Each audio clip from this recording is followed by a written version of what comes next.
There are three things that created cash flow bottlenecks in my multi-seven-figure business that were getting in the way of me scaling to 8 figures. And once I solved them, they allowed us to scale a whole lot easier.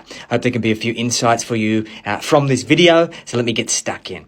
So for many years, I thought that growth came exclusively from doubling down on sales and marketing. Of course, it was presupposed that you did a really great job, right? Because your clients are going to hang around if you aren't delivering amazing value to them. But I thought that's kind of where the buck stopped, that you'd deliver a ton of value, you had a really great product, and then you just focused on marketing better and selling better in order to grow and scale your business.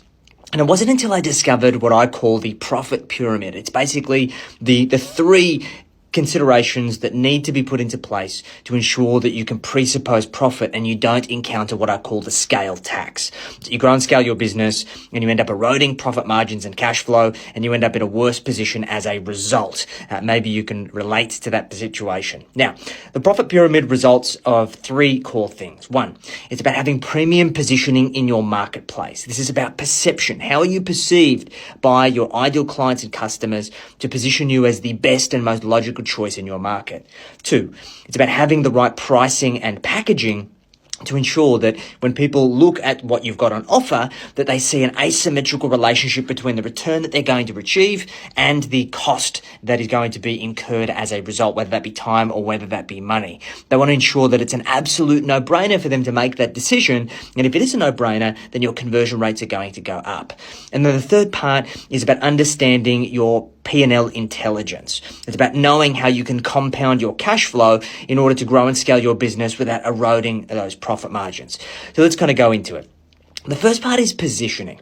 Positioning is an art form in a business because we've got to understand that the vast majority of success in any market is through getting your positioning right. The idea here is about understanding how your market actually perceives you in comparison to other competitors in the marketplace. You exist on a spectrum of commodity, where people just are prepared to pay at face value. They're never going to pay a cent more. It's like if you go to the Bowser to get a litre of petrol, you're not going to pay a tip for anything above and beyond that. If anything, you're going to begrudgingly pay whatever the face value is because you feel it is too expensive. Then on the complete opposite end of the spectrum is luxury, whereby people do irrational things to buy things of luxury. They're willing to pay above and beyond the intrinsic value of an item because of how that item or that product or service makes them feel. And then the middle ground is utility, whereby people will pay the intrinsic value of what it is that you're offering because of the problem that you solve or the outcome that you help them achieve. Utility-based positioning is great. However, it doesn't allow us to create these raving fans that ultimately will only consider buying from us.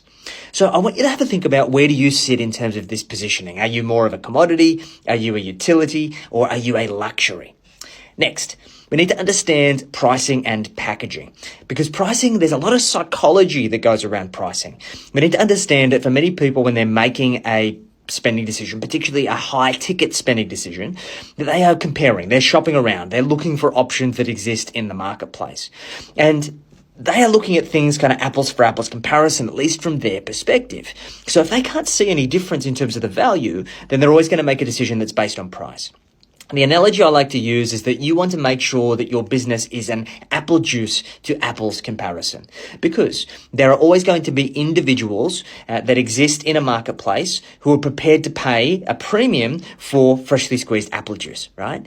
And this is the type of positioning that we want in our business, particularly if we're more towards that luxury end of the scale or above utility, that we have the ability to price ourselves in a way that it's about selling the value, and the price is just the consequence of getting that value.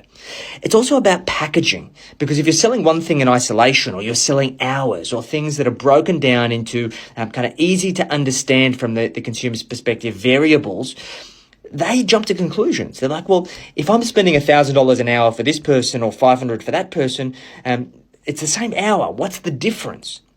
You're conditioning those individuals in order to buy based on the commodity itself, not the value that they're buying. Because you could be an absolute expert at what you do and you could solve their problems in 5 minutes. They don't realize that if you position them to look at the way that you package your pricing in a way that they jump to the wrong conclusions. And the third part here is P&L intel. This is about how do we compound our cash flow?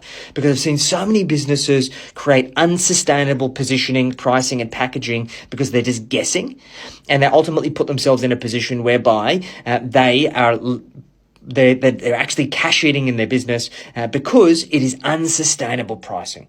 I saw a client recently who they were growing very, very aggressively, but they'd allowed their cost of sales to slip above 80% of their revenue that they produced, basically leaving 20 cents in the dollar in order to fund all of their operating expenses and make a profit. And for many businesses, when we work with them, we want them to do at least a 20% net profit after all of their expenses. And in this particular business, there was no chance that we're ever going to do that unless something changed.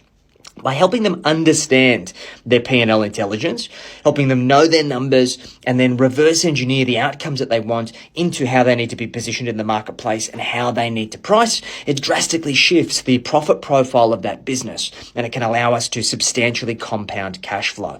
And there have been very few businesses that I've ever been able to work with where we haven't looked at the profit pyramid of these three things and haven't been able to unlock, in some cases, hundreds of thousands. A couple of clients have even been millions of dollars of opportunity as a result of getting this dialed in.